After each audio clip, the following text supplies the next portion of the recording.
Hey, thank you for stopping by. Kurt Crowley here once again. Um, I'm going to be teaching you in this video how to actually file a complaint with the Federal Trade Commission. And you can file a complaint for many different reasons at the FTC. Let me go ahead and go through some of these reasons here real quick. I'm going to minimize myself down here.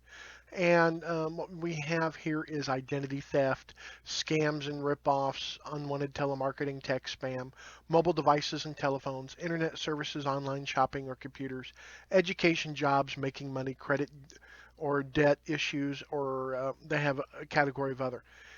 If you're having an issue with, let's say, truth in advertisement, what you would want it to do if you purchase the actual item online, you're going to come to internet services, online shopping, or computers. Then you're going to notice that we have a new set of subcategories that are available. We have internet services, online shopping, computers, and no match found.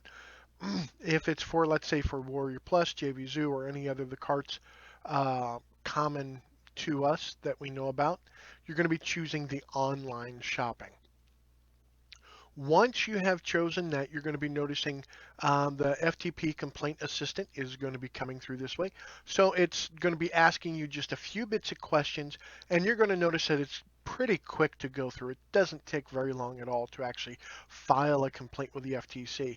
And to be honest, it helps everyone involved because what will happen is if they get two or three complaints, they're really going to investigate that, especially if something's wrong.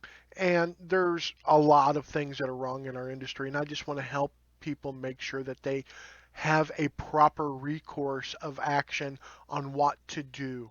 So once we're filing the FTPC or FTC Complaint Assistant, we're going to go through here. The very first thing is getting started. Did you experience any of the following? Please select all of these that apply.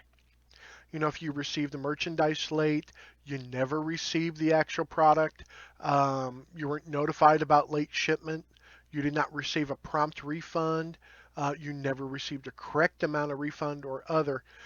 For truth in advertisement, you're going to be choosing other and then go ahead and click on continue. And it's basically going to tell you in a few moments you're going to be able to tell your story in your own words, but first they're going to need to collect some information. So go ahead and click on continue here. And here is the complaint detail information. So how much did the company ask you to pay? In this instance right here, what you're going to be doing is you're going to add up every single amount that was asked in the funnel. So if they only had one upsell, it's going to be the front end product plus the upsell. That's how much they asked you to pay. So if they had 14 items in the funnel, add up all of those 14 items and put that amount in here. Round it up to the nearest dollar or round down in case it's below 50 cents. The next line is how much did you actually pay the company? Total amount obtained by the subject that you're reporting. So you're going to fill in that amount once again, round up to the nearest dollar or round down, depending on if it's above 50 cents or not. And then, of course, how did you pay the company? So in this drop down, you're going to notice where it says bank account debit. If you're using Stripe or anything like that, then of course you're going to choose bank account debit or the credit card here. If you're using PayPal to pay, of course, you're going to choose Internet Payment Services, example PayPal.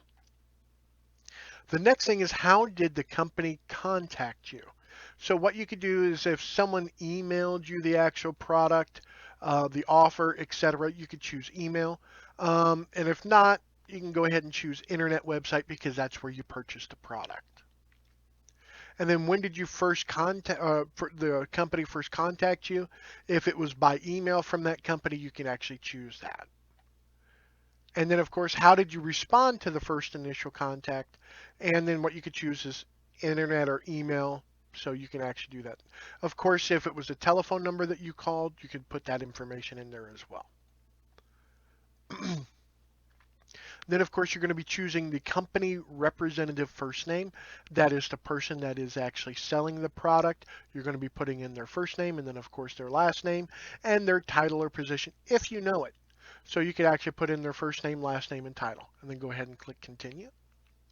Now they're going to be asking for company details about that company. If you know any of them, go ahead and fill in the company name. If you know where their address is, here's a hint for you. If you're receiving email from them, their company address must be on the email that you're receiving. So you can always scroll down to the footer. If it's not included, go ahead and report that email as spam as well, because that is against the canned spam laws. So make sure that you have the company address here, the city, state, zip, any type of information that you have, their company email address, their website. This is very important. The sales website, make sure to include that here. So once you have that information filled out, I'm just putting a little bit of junk in there for right now. I'm going to go ahead and click on continue in order to go ahead and proceed with this.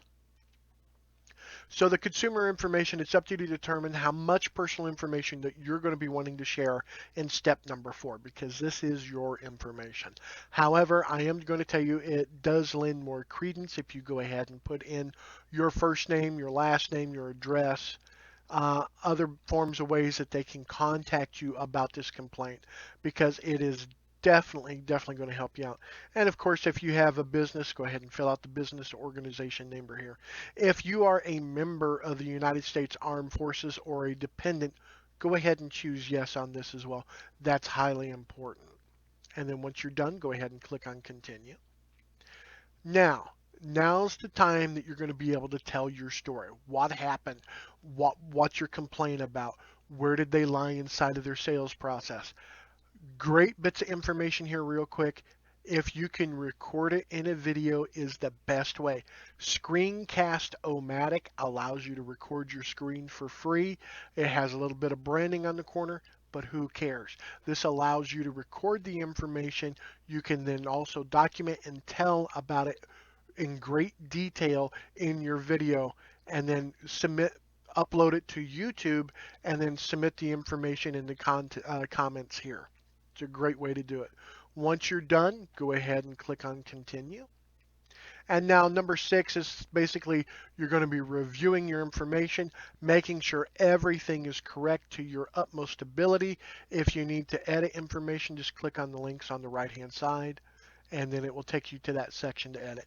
Once you're done, click on submit, and that's it. You'll be presented with your FTC complaint registration number. And here's some words, good words for you to realize and understand how valuable that information is.